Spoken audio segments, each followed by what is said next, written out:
Yes, guys, I'm Si. Welcome to Cardiff City World for a slightly different show than planned, as it were, because we're obviously planning to do the preview this evening, but the game's off.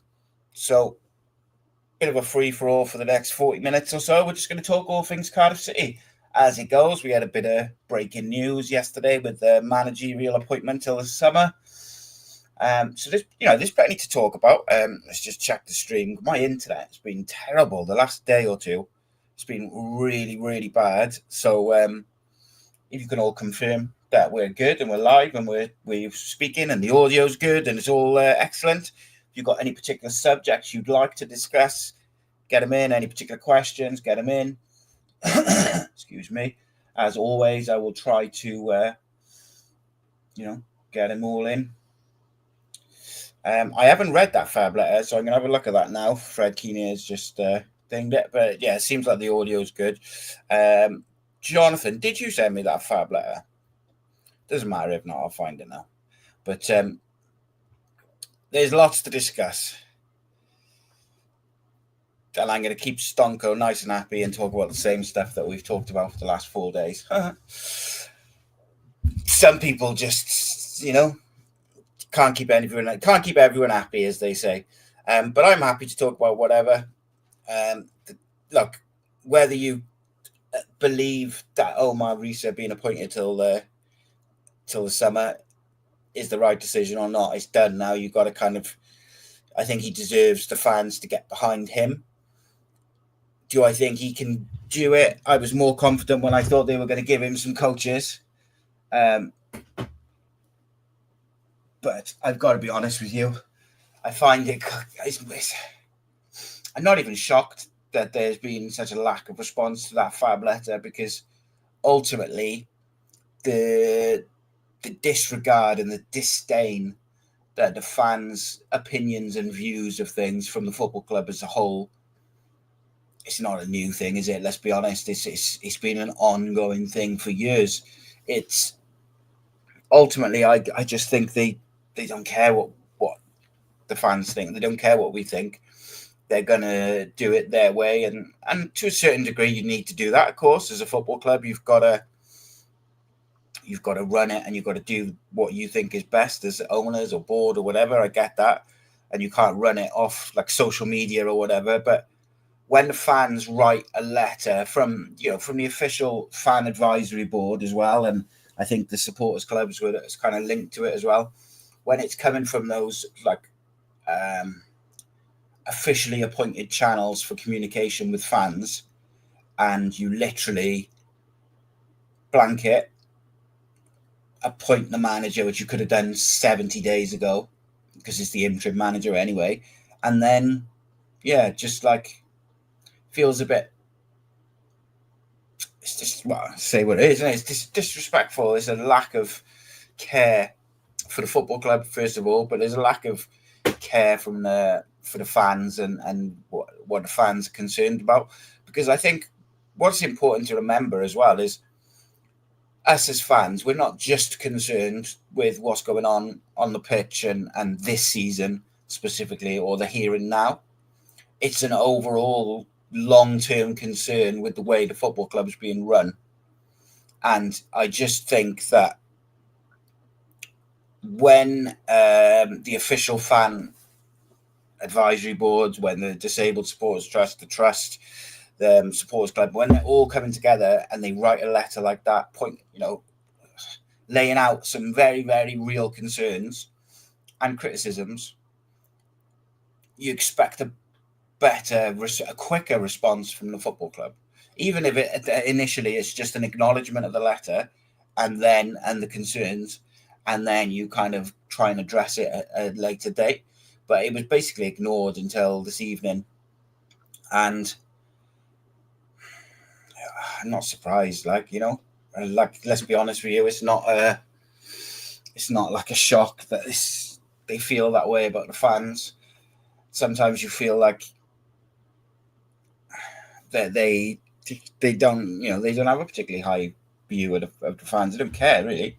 Like, do you think that letter had any impact whatsoever on Vincent Tan's day or the board's day? I struggle to believe that. They probably didn't read it for the first day or two, and then they came back to it and was like, "Oh yeah, we better respond to that."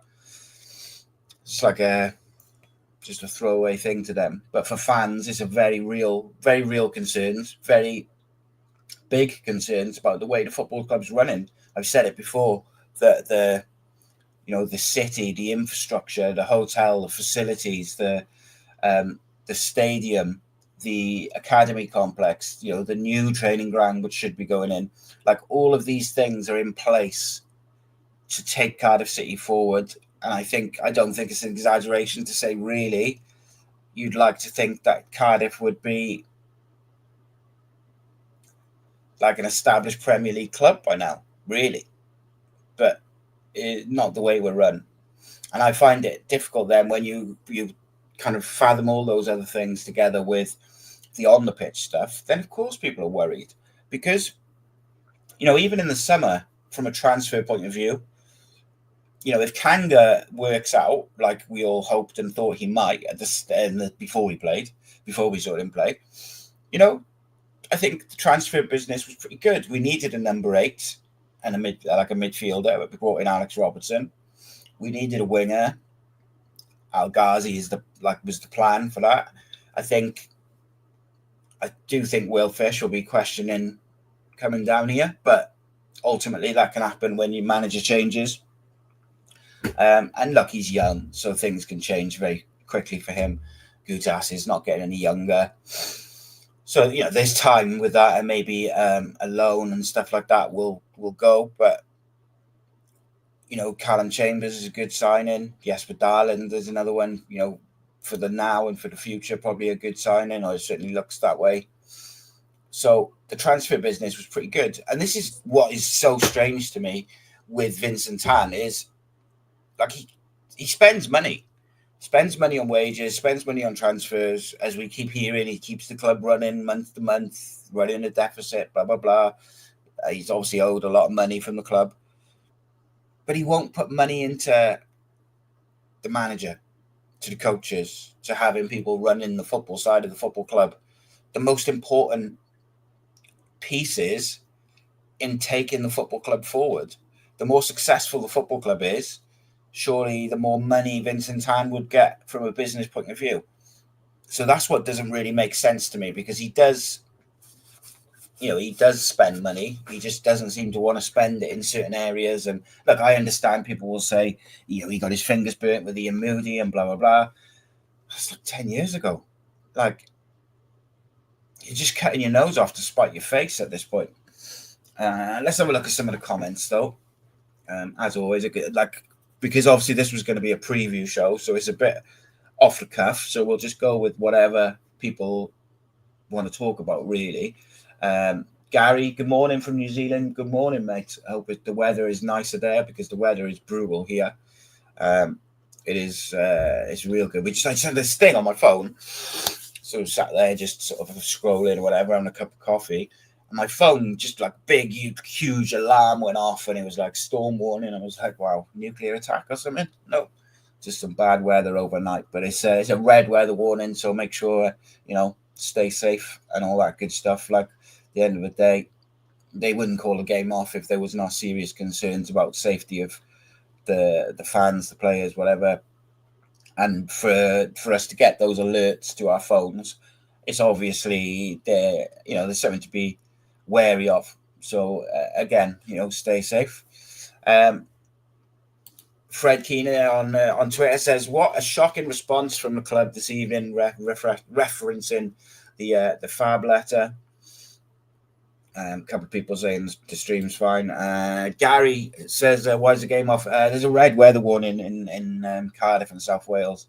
There's a storm. I forget what the name of the storm is, but particularly overnight in the early hours, it's supposed to be really bad. Like I said, we just had these weather warnings through to our phones and stuff. So I get it. It's frustrating. I was really looking forward to the weekend's game because I'm fascinated now over these next couple of weeks, particularly coming into the Christmas period, whether Rhys does anything different. Because I do wonder if he hasn't pulled the trigger on maybe a little change in system here and there, which we've seen in game, but not from the start. Maybe he hasn't pulled a change at right back because he's going game to game, didn't know what he was doing. Whereas now he's got that little bit of security. Do we see a change? Do we see a change in system? Do we see the youngsters maybe getting on the bench and game time? Do we see a change in certain positions? I'm genuinely interested if it'll kind of just go on the same, or if now, because he's got that little bit of security, anything changes in his approach and his decision making around the games and stuff like that. Because it'll be interesting, because I think that was something that Errol Bullitt suffered from at the end of last year. I think there was times when he wanted to get the youngsters in towards the end of the season, and we didn't, because he felt like he was playing for his job or playing for his contract, and he didn't feel that he could afford to maybe slip up and lose points by putting the youngsters in at earlier points than he did. Jonathan says it was a response where it got ignored, literally a page of nothing to dismiss answering. Complained that they didn't go through a previously agreed process before making it public. The problem is, mate, right, it's all very well them saying that, but it is a public thing. Like, people are angry, people are frustrated, and people have had enough, because they feel like when it goes through the normal channels, nothing happens, nothing changes, nothing gets addressed. And I think, obviously, I can never speak for any fans, let alone all the fans, but I think people are fed up now, and they feel like the processes that the club have put in place to communicate with fans is not working for whatever reason. Now, you could put that on the club or whatever, but it's not working. Like, things have not been addressed. We haven't had a director of football for 10 years. I'm sure that at least some of the board would like a director of football or somebody in charge of footballing operations day to day, making those football-based decisions, and then leave the businessmen to do the business and get some football people to do the football. It's not rocket science, but ultimately the boards are not decision makers.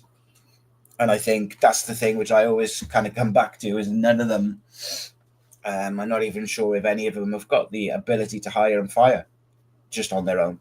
Even the chairman, I don't believe that he has the decision-making, hiring, firing type thing to do.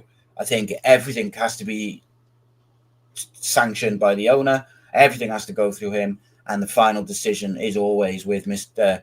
Vincent Tan. So what are you going to do? Like, they're almost not worth the paper they're written on, with the greatest of respect.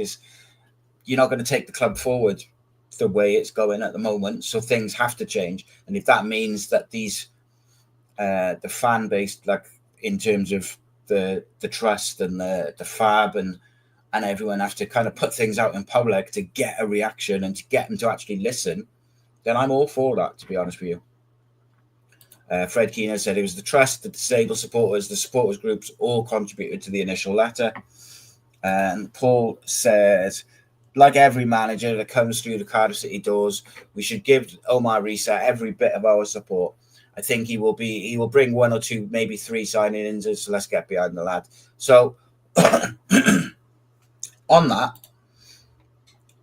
I wouldn't be so sure that he gets money in January. In fact, I'd be surprised if he gets money in January.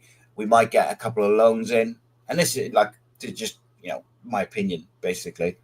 I feel that if we'd got a permanent manager, then they would have found a bit of money to back him. With an interim manager, I'm just not so sure. I think they're so petrified of making the same mistakes that they've previously made with interim managers that I just don't see them giving him any money to spend. Now, he might be in a situation where if he sells someone, he can bring someone in with that money, maybe. But it's going to be a frustrating season. Like I think I don't know for sure, but I certainly think that's going to be an issue.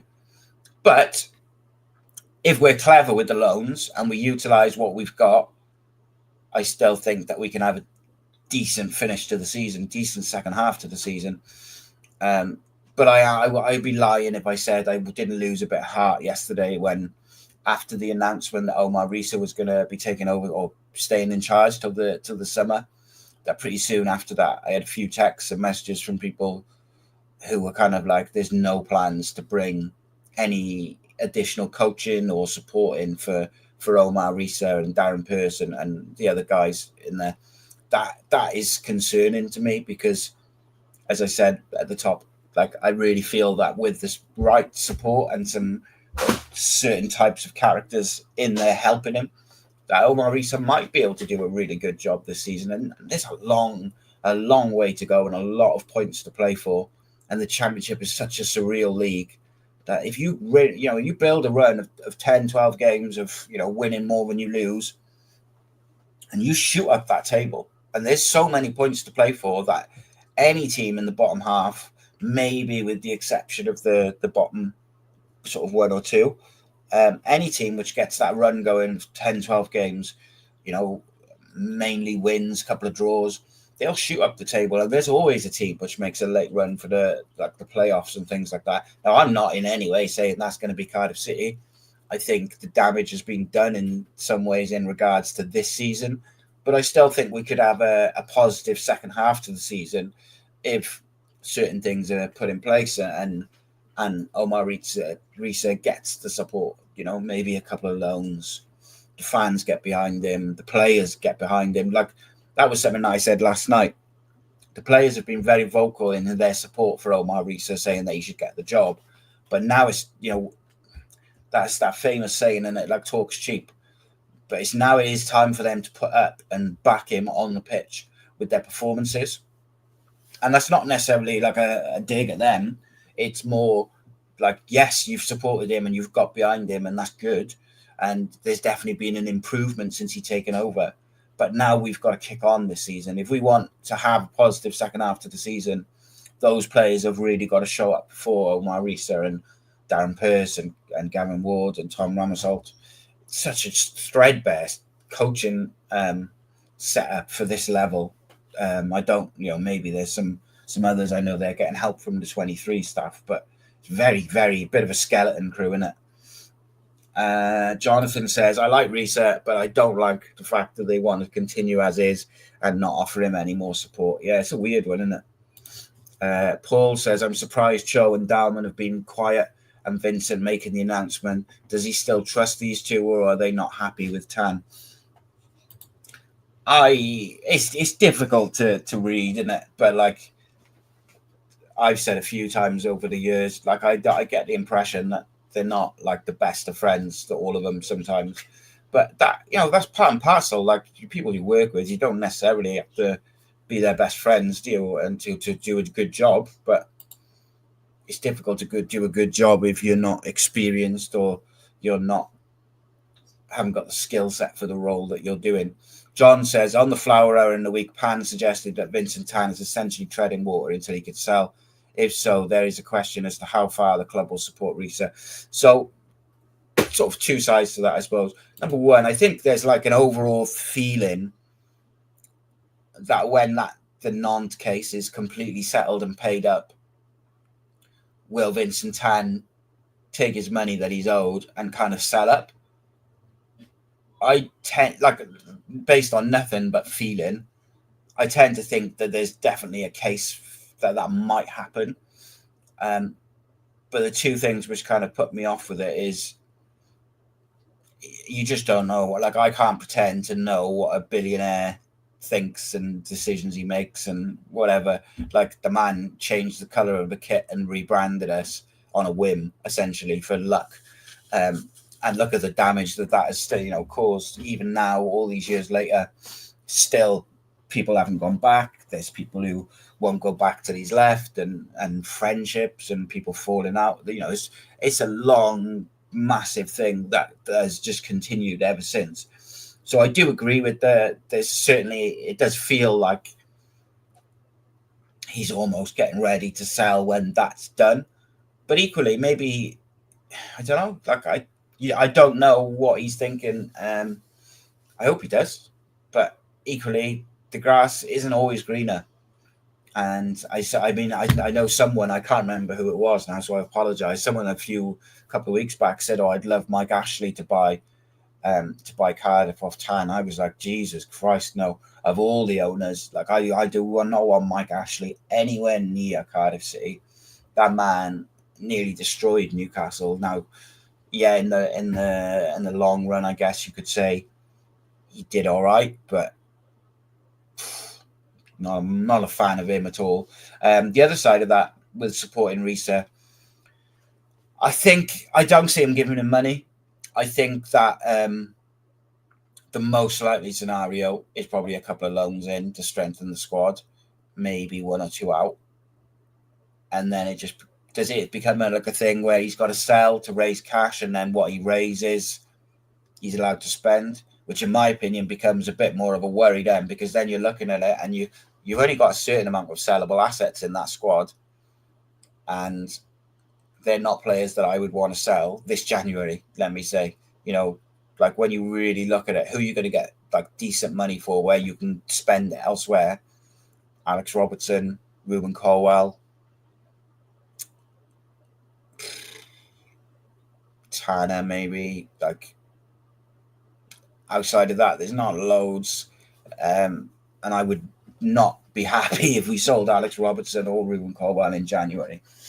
But it'll be interesting because the squad, we got to get in some way in January. We have to get a striker in because Robinson cannot play week in, week out. But we also need an alternative to him. So when it's not working with him, or it's just not his day, or there was a game a few games ago where he missed a couple of chances second half where he should have really scored. Like, you need alternatives. I'm all for having Reindorf on the bench because I think he can be a big asset and he can cause a bit of chaos off the bench. And I like that he's a bit raw and that, but like, you can't put loads of pressure on him and him be the only backup striker. Like Mate, I think, has probably caused himself more issues by being so kind of vocal against fans, but hopefully his performances on the pitch will continue to improve and then that won't be an issue. But you could only base it on what you've seen so far, really. Like, you can only go on the history of it, and it hasn't been that great with him. Holton says, stop spending your money at the club, people. You're all propping up the regime with your hard-earned cash. Stop all away trips, boycott the club shop, mass walkouts on high-profile home games. Yeah, I mean, that's the sort of thing which ultimately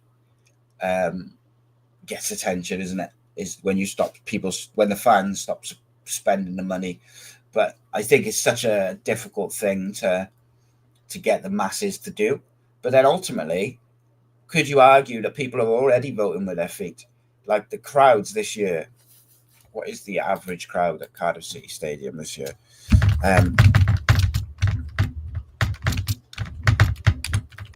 Like, they're as poor as I remember.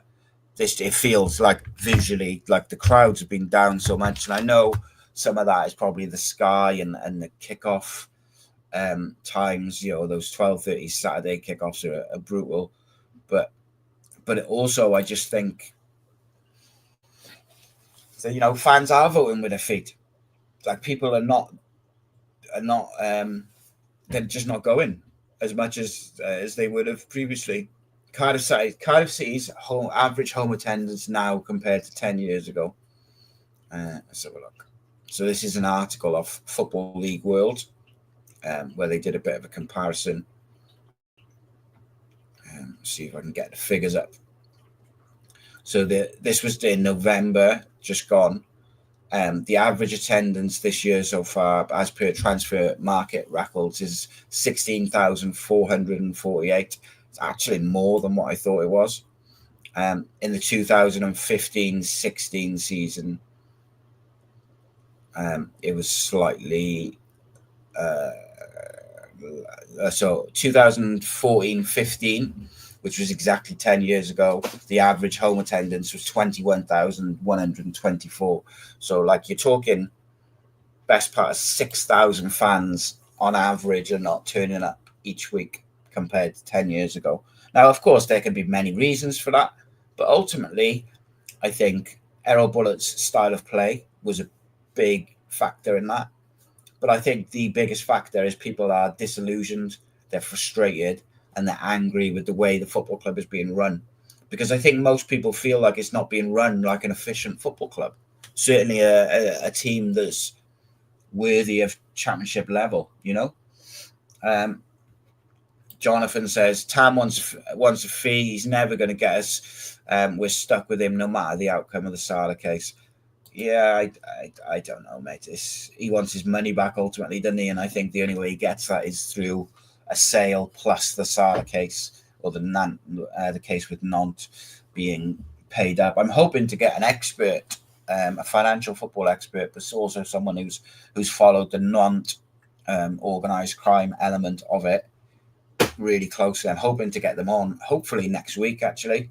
But they're very busy and very wanted by a lot of the radio stations and stuff. So it's difficult to get them sometimes because Cardiff's not necessarily the biggest financial football story going on at the minute, unfortunately. But like, I'm hoping he'll come on because he'll be able to explain it and go into detail, which I probably wouldn't be able to. I also have that option of getting Harry Harris on as well, who's a respected London journalist who's interviewed some of the biggest names in the world. Wrote a book about Pele and Glenn Hoddle and stuff like this. Like, he is exceptional.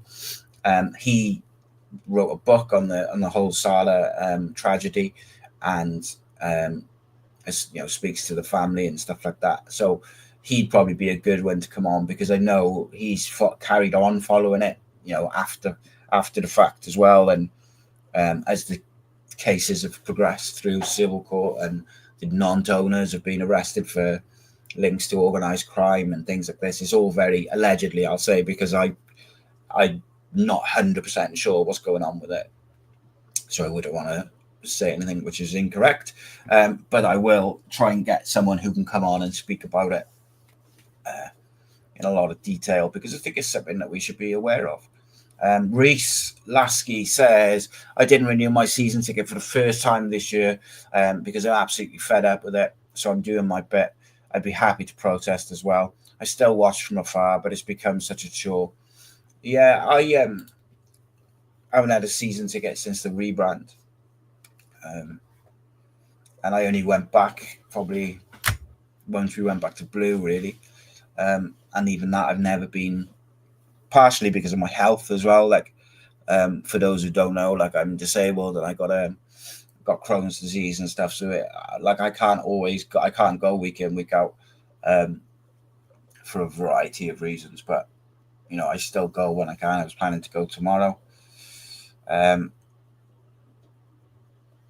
It's poor,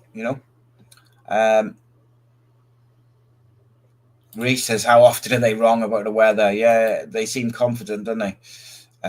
Gary says, thank you, we're 27 degrees here. I'm very jealous, mate, I gotta say.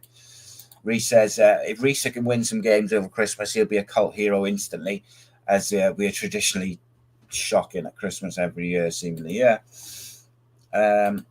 Jeff says, Omar can cement supporting the JB. Approach that correctly and get a good win, and he'll get the fans on side. Indeed. Fred Kidia says, you called it correct, Si. The photo of Riza signing the contract with no directors present. Doesn't it feel like an afterthought, mate, right? It feels like they got the letter from the FAB, didn't read it. A couple of days later, I went, we got to deal with that. Read it and went, right, let's just give it to him until the end of the season, and then we'll see what's happening in the summer. And then it feels like they won't even think about who will be managing next year until the end of the season. And that, to me, is mind-boggling. Like, something which I really, really harped on about to the point where I got bored of saying it last year was, we are so reactive rather than proactive.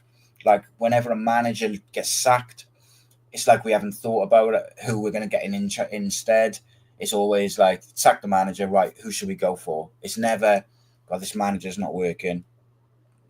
Let's put some, let's speak to a few different people, see who's interested, see who's available, and make a decision.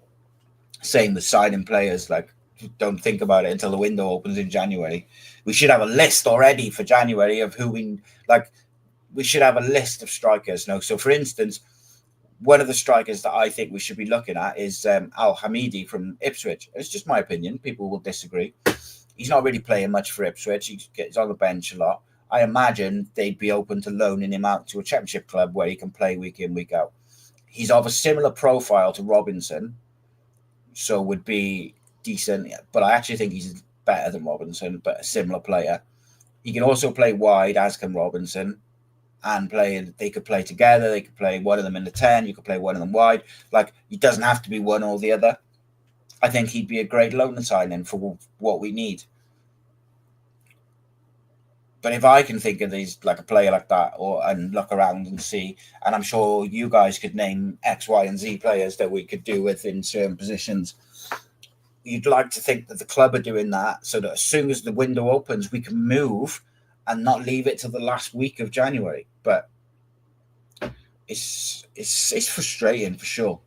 But going back to it feels like an afterthought. Like no directors, no board members having a photo with Rhys as he signs his contract. Like that, to me, that's like piss poor. Like, flipping out. Like, we make more of a fuss with our man of the match for my boys' grassroots team or stuff like that than they did for the manager getting a contract. Like, embarrassing the way that it's all going about at the moment. Jeff says, no, read that one, sorry, apologies. Jonathan says, with our squad size, we need to offload before we can sign bare minimum. We need to send Kanga back and bring in a striker. Well, to me, if we're assuming Omar Rhys is not going to have any money to spend, the first thing you've got to do is look at the players who are signed to the club and what you can do with them. So if we really have no money to spend, then surely you have to go, right, let's terminate Kanga's loan. That frees up a space, brings Simic back.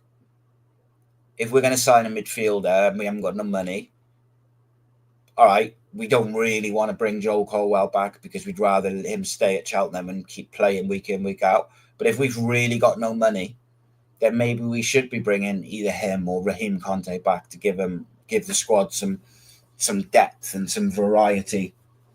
That's the first thing you've got to do, surely, is look at the players you've got signed to the club. But, we had some sort of issue with the squad size when signing players on deadline day in the summer. So we have to get rid of some players. Like, I know he played recently, but I don't think Jamalu Collins was massively happy with being out of the squad a couple of games ago. Is that someone that maybe they'll look to move on? I don't know. Or is he back in the fold now?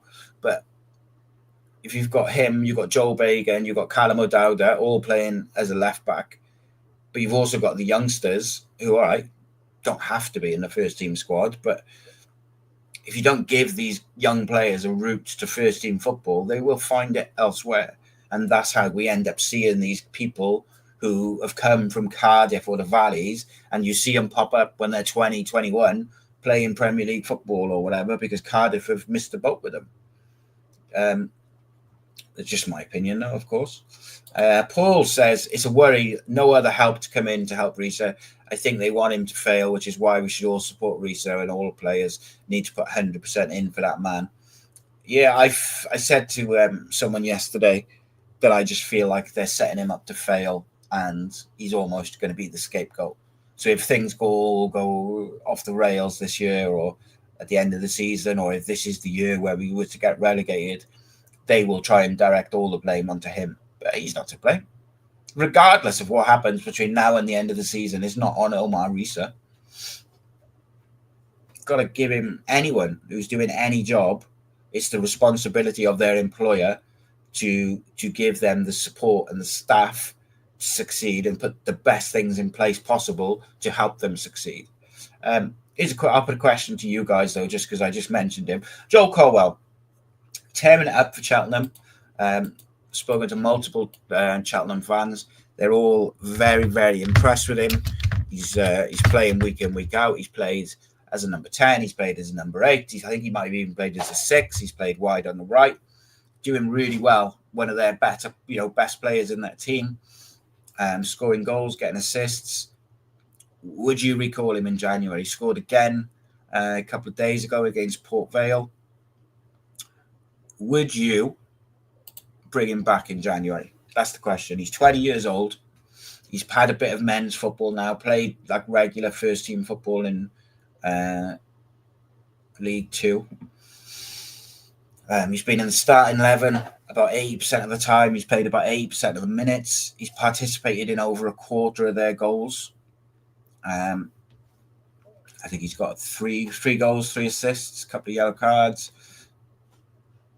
Is he like, we all have heard and we all know how highly rated he is. He is so highly rated, not just by people at Cardiff, but by people outside of Cardiff. But is it right for him long term to bring him back in January? Or is it better to leave him there and then bring him back in the summer and let him have a full pre-season with the first team with the idea that he's going to be a member of that first team squad? It's difficult, isn't it? Because if he comes back and tears it up in the first team, it's a great decision to bring him back in January. If he doesn't really play, is missing out on the squad now and again, maybe the odd appearance off the bench, but not really, then it's probably a mistake. It's a big decision because there'll be certain people, certain fans who would want him, see him back and would rather see him come back than us bring in someone on loan to play in that position. So it is difficult, but I'm interested in what you guys think. There's 100 odd people watching. Like, tell me what you think, what you would do with Joel specifically, but Raheem Conte as well.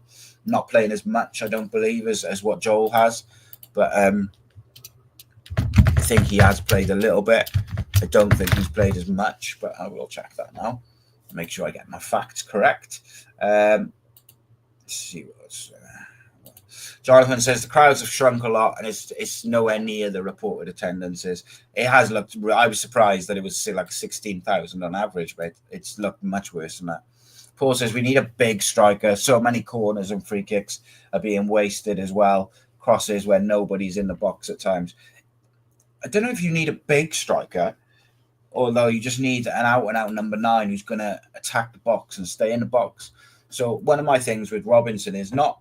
Like, I think he's quality when he's fit. He's a quality player in the Championship, quality striker. But he's not... Like, I think he's best for us when he's trying to run in behind and run the channels. Because I think not only does it get him into goal-scoring or goal-creating opportunities, but it also creates space for El Ghazi to drift into, or for Ruben Colwell or whoever's playing in the number 10 position to drift into, or an Alex Robertson or someone to push up into. But he does like to drop in as like almost like a false 9, where he drops in and around Ruben Colwell, and that's worked quite well with the two of them linking up with Tanner and O'Dowda. But what it does mean is then when the crosses come in, he's too far back, so he's not in the box as much as you would probably want him. So I don't know whether we need a big striker, but we need a striker who's just interested in almost playing between those posts and just a goal scorer, But yeah, a striker that can hold the ball up. Like Mate he can hold the ball up as a 9 really, really well. It's just his finishing. And Jonathan says under a lot of investigations by a lot of different people. The guy in charge of there is extremely corrupt. They know it, but they are struggling to prove it. Yeah, I think it's a very complex case, mate, isn't it? There's so much stuff going on with it, and there's so many things intertwined. It's like a bit of a spider's web. Probably might take months, if not years, to kind of unweave it all and really get to the bottom of it, which is not ideal for Vincent Tan if he's looking at it, wanting to get that money in and then sell up, if that is in fact what he wants to do. John says following a club is to some extent a habit. If fans stop going as a protest, it may do more harm than good to the club long term, because if fans don't subsequently come back, that I 100% agree with. So when you look back at the rebrand, a lot of fans stopped going, and I can say from personal experience, I gave my season ticket back, and I stopped going. But what I did start doing is doing other things on a Saturday. Not so much now, because everything I do is kind of revolves around Cardiff in some way. But like, you just, as people generally, like, once you stop going to that match on a Saturday every week, you start doing different things. You find you've got more time to do other things, whether it's jobs around the house or go shopping or whatever, spend time with your family, whatever. But your habits change, and once those habits change, it's very, very difficult to then like get back into the habit of going week in, week out. Yeah, so I agree with that, Jonathan. Or John, sorry. Jonathan says everyone associated with the club, apart from the board, absolutely hate the red seats, but the board refused to change them. Not only are they an eyesore, but they're a constant reminder of that stain on our past. Yeah, someone tried to tell me the other week that they're keeping them because Wales play their home games at Cardiff now, so it gives that Welsh element to it. For me, that's bullshit. Like, whilst I get the idea behind that, saying that, it's bullshit. Like, they're too cheap to change them back to blue. They probably don't even care.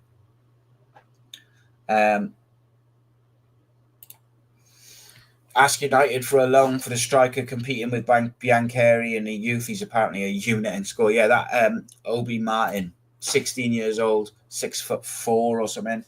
Absolute unit. But he'll probably go out to a championship club if he's not in the first team, mate, by the end of this year, I wouldn't have thought. Because by all accounts, I did look the other week when I was speaking to Rhodri, but by all accounts, he went straight into the 18s, scored like a hat-trick in 14 minutes. Then he's been playing for the 21 since at 16. And there's been like rumours and things, I know, because Rhodri was telling me before that like he might be in the first team by the end of the year on the bench and stuff. So maybe that is something that they could, look into. I don't know. Gary says, is the weather that bad? If the weather is that bad, why are they only postponed? Yeah, it's a weird one, mate. I think we've had a lot of rain this week, and the wind has picked up over the last couple of hours. But it's overnight. It's supposed to be really, really bad. Like, it's a red weather warning. So I think they are preempting it a little bit. But look, they wouldn't have called the game off lightly. That's one thing you could say. Like, the powers that be who do it, the ref, the FA, the two clubs, like, they don't call off games unless they have to, I think. So, yeah. And I would imagine you open yourself up to lawsuits as well when you've had a red weather warning. If you go ahead and someone gets hurt by something blowing across the pitch, or I don't know, like whatever, like, you're kind of opening yourselves up. There's been a few postponements. There's no football or rugby being played in Wales at all tomorrow. Yeah. Plymouth have also postponed to play Portsmouth. Rooney's got 2 games to save his job, and now they're Swansea home, Sheffield United away. Fred says, when Sabri left, he stated nothing will change unless the club changes. How right was he? Nothing new in reality. Mate, go back to when Sabri came in, and then he left. What's changed? We had to get an interim manager in to keep us up after an absolute shambolic season. There was no communication when the season finished. Everyone assumed he was going to take over, get the job full time because he had kept us up. Whether you thought he should or he shouldn't, we kind of assumed he was going to get it. And then all of a sudden he was gone, and we didn't have a manager again. There was no planning. We didn't have a plan in place to have someone. It was just absolute joke. Absolute joke. It's just that nothing's changed. Jonathan says, personally, if we've got enough money, I'd replace Kanga with Simic. He can't possibly be worse than Kanga. Yeah, Kanga's a weird one, isn't Isaac Davis, obviously, to come back. Jeff says, will Isaac Davis be ready in January? Atete start scoring. Luke Pearce could be added to the squad. Reindorf could start firing. The club may well gamble on these instead of signing a striker. So I'll take them individually, mate. I think it's probably the fairest thing to do, rather than a blanket statement. Isaac Davis, I think he had a bit of a setback. Hopefully be ready for the new year. I think the way Rhys plays, Isaac is perfect for it.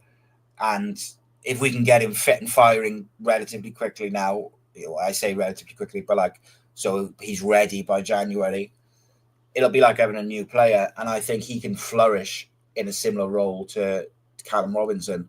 So I think he'd be a good option. Atete, I think, has got a lot to prove. Now, the one thing I'd say with Atete is technically he is a good footballer.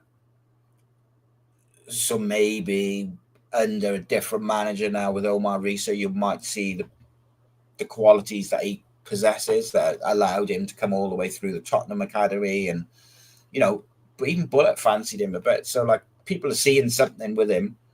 Will we see that now as fans and on a weekly basis? Hopefully so, mate. Luke Pearce is a gamble. But he's there, he's available, he's signed to the club. And maybe you've got to start looking at that first and foremost. Reindorf, I just think you can't put too much pressure on him. I think he's an excellent choice off the bench. Like I said before, he causes a bit of mayhem.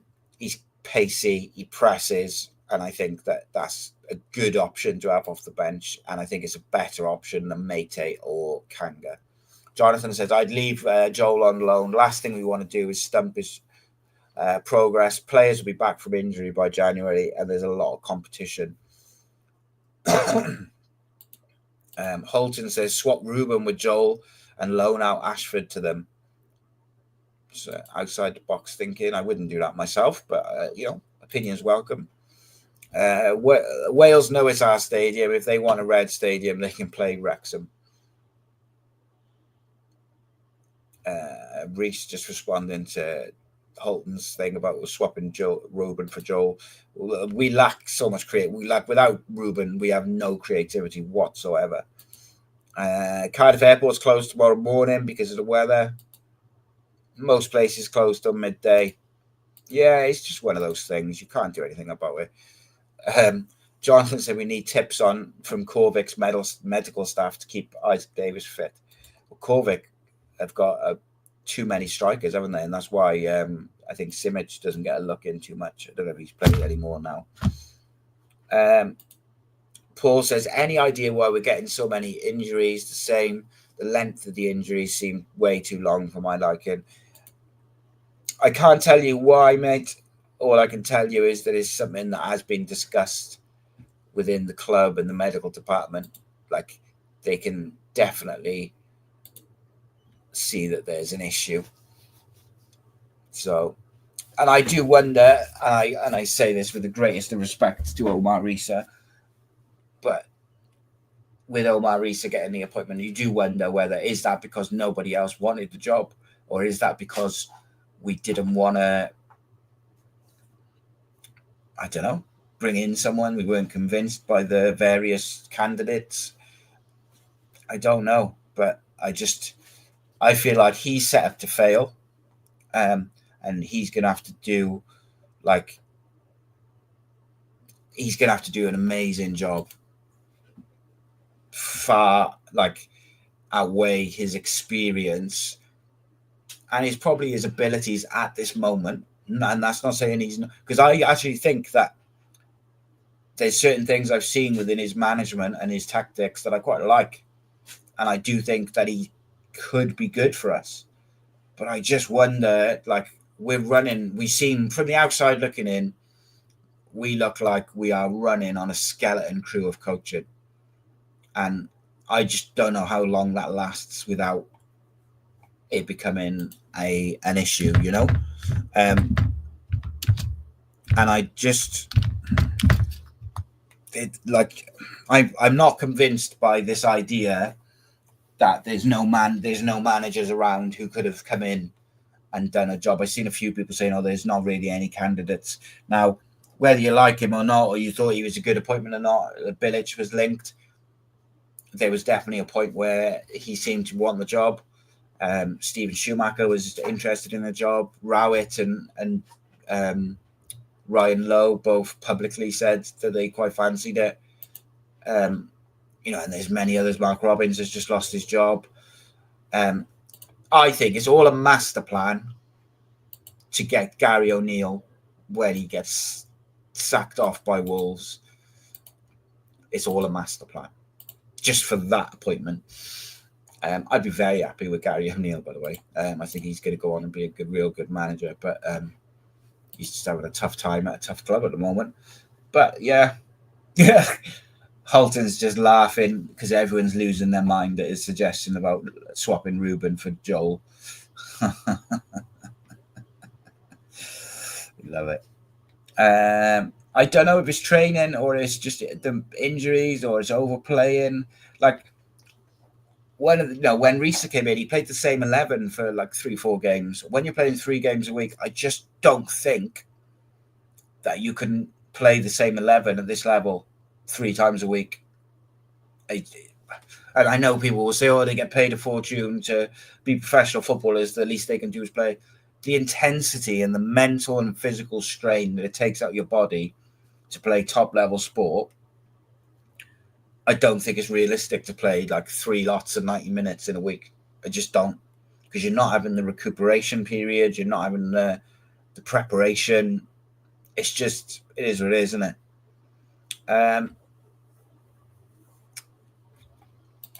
Brendan says Rhys has got a job because Tan's not skint, mate. His new, if you look at his new, go and Google his new casino business that got up and running in the last 18 months or so.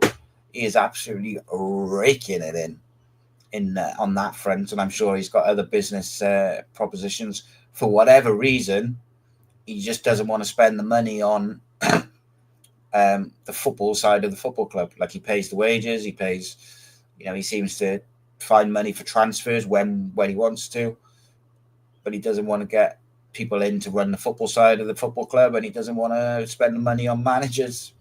I'm assuming because he's had his fingers burnt previously, doesn't want to spend loads on a manager, doesn't want to get a director of football or whatever. Like, very strange. But like I said earlier, I can't pretend to know the inner workings of a billionaire, mate, unfortunately. Let's have a look. What else? Right, last couple of minutes. If you've got any questions, get them in. Yeah, it's an interesting one. Like, most people seem to be saying leave Joel Colwell on loan. I think they should probably leave him. Because realistically, if he comes back, you've got Siopis, Turnbull, Robertson and Rawls, who are probably all going to be in front of him. Whether you think they should be or not is another thing. I do think when I was on about like players who could realistically bring in some money for them if they had to sell to buy, and I said, well, the main 2 sort of assets you've got is Ruben and Robertson. The one other asset which I think you've got is Siopis, and I wonder whether he's not really playing week in, week out. Could he be someone who, I don't think they should sell him, but he might be someone that they look to move on and bring in some money for. I personally wouldn't, but it is what it is, isn't it? I guess it also depends on what they see Joe Rawls' role as. Is he going to be the number 6 and play like a bit of a Stephen McPhail role where he just sits and dictates play? And are they going to go for that type of holding midfielder in the systems that they play, rather than a sort of one that harries and intercepts and does all that? I don't know. I think it's clear that, generally speaking, I think Omar Riza prefers Turnbull and Robertson, and he seems to prefer Rawls over Siopis. And you've also got Rina Mota there, who also is like the forgotten man, really, but he never has let us down, really. Fred Keener says, if we get a decent striker who can score 10 goals from January on, we'll hopefully finish around 14th. My worry is if we don't, Rhys will be gone and the merry-go-round will start again late January. It's difficult to disagree with it, mate, unfortunately. I do think we've got a really good squad, but, under 21s is now top of their league. And there's some real talent there. But so I think I said the other week, like I've been trying to find out if they've got an out clause in January within Rhys's sort of new contract, because there was talk of about a month ago that they were going, when he flew out to Malaysia, there was some talk that they were going to give him the job till the summer, but they were going to give themselves an out clause in January. So if things weren't going well, they could then, bring someone in. I would imagine the idea was Bilic just because of the January and kind of lines up. But the feedback I'm getting at the moment is that they haven't got that clause in there. And he's going to be there till the summer. But then some of the feedback I'm getting is that it's like there was no other managers interested in the job. If you're a decent championship manager, are you looking at Cardiff as like a functioning club? Like, I know we all see the possibilities and what it could be, but in the now, like it does look from the outside like a real ball ache, like dealing with this board and this owner and the lack of care that's there for the football side of things and the football club. It must be difficult to sell to any manager who's worth their salt and knows what they're doing. Like, I know there was a point when Bilic walked away from the negotiations in some form because they effectively wanted him to hang around waiting until January. They didn't want to give him like a concrete offer or a deal. So he walked and they stopped speaking for a bit. And then I think they started speaking again. And it's just a farce from top to bottom. But all we can do as fans now in terms of the football side of things is get behind Omar Risa and hope that he can get the players on side and they can do a good job for the second half of the season, because I do think he's done a decent job in difficult circumstances. I don't necessarily think he's done an amazing job. I think he's made some mistakes, but I also think he's shown that he's not afraid to make difficult decisions, the big decisions, dropping Kanga, putting Reindorf in there eventually, dropping Ruben at the weekend, not playing Siopis, whatever it may be. They are big decisions for a manager. Going to upset people, not having Jamalu Collins in the squad at all. It's going to upset people, and sometimes it's difficult. So you've got to, he's shown that he'll make those decisions. I think in game, he's shown that he will be tactically adaptable. Switched to 3 at the back, 5 at the back. He's gone with more of a traditional 4-3-3. I think our pressing shape is more of a 4-4-2. It's just him, because he's learning on the job. I think he's got the timing of that wrong. The Bristol game is the obvious one, but there's been some other things where I've just not really understood why he's doing it at that time or what he's doing. I just thought when Turnbull scores against Blackburn, especially when you look at how Reindorf did the other day coming off the bench against Coventry, it just, to me, like, as soon as Turnbull scored, I was just like, I said it at the time, get Reindorf on now to just cause mayhem.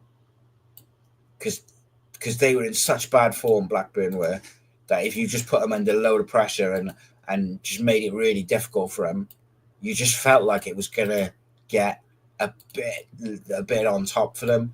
But we just allowed them to settle after the goal, and then they go up and get another goal at the other end, and the comeback is not on. But yeah, we'll get behind the manager. Hopefully, maybe it's just the initial sounds coming out after he signed his contract, and maybe he will get some support. I'm being very optimistic now, by the way, but maybe they will get him some coaches and some support staff. Maybe they will, give him support in terms of people in and out in the January window. But then the other side of that is, if he's only here till the summer, are you going to let him sell players or say, I don't know, I don't want this player or I don't want that player? Because they, new manager in the summer might want those players. Do you know what I mean? So it's a bit like, do you give an interim manager that much power in January? I don't know if you do, if you're a well-run football club. But, well, as we've just discussed for the last hour, we're probably not a well-run football club, so maybe we'll give him millions and then sack him in the summer. Like I said, I think he's been set up to fail, and I think he's going to be the scapegoat, and I think it's unfortunate. But there we go. Guys, as always, it's a pleasure talking to you. Bit of a different show this evening due to the fact that, no game. So we'll do something tomorrow. Might try and see if I can get a last-minute guest on to join the boys. I think it's Matt and Rob tomorrow because I think Rhys is working. But tune in tomorrow evening for the boys. Paul Abandonato is joining me on Sunday, so we should get some maybe some answers, and we'll have a good chat with him about what's been going on, the future, this season, whatever it may be. Just talk about it. Spread the word about Cardiff City World, please. We got some good stuff coming up over Christmas. Bit of a variety of content and stuff coming up. So, tune in, subscribe. If you want to become a member, hit that join button. And we have some, members-only shows where we just hang out and have a chat and different stuff. Lots of different stuff. You also get early access to any videos that we put out, as well as early access, 24 hours early access to tickets for live events. Doesn't look like we're going to do another live event this year now. It's coming too close to Christmas. But what I can tell you is, particularly the first part of next year, but all through the year, we're going to be doing a lot more live events. Most of them will be Cardiff City related. There's a couple of non-Cardiff City ones I'm doing as well. But it's always a good time. So if you want to be guaranteed a ticket for them, the best way to do that is be a member either on Patreon at Ace Podcast Nation or just join through the Cardiff City YouTube channel. But see you tomorrow.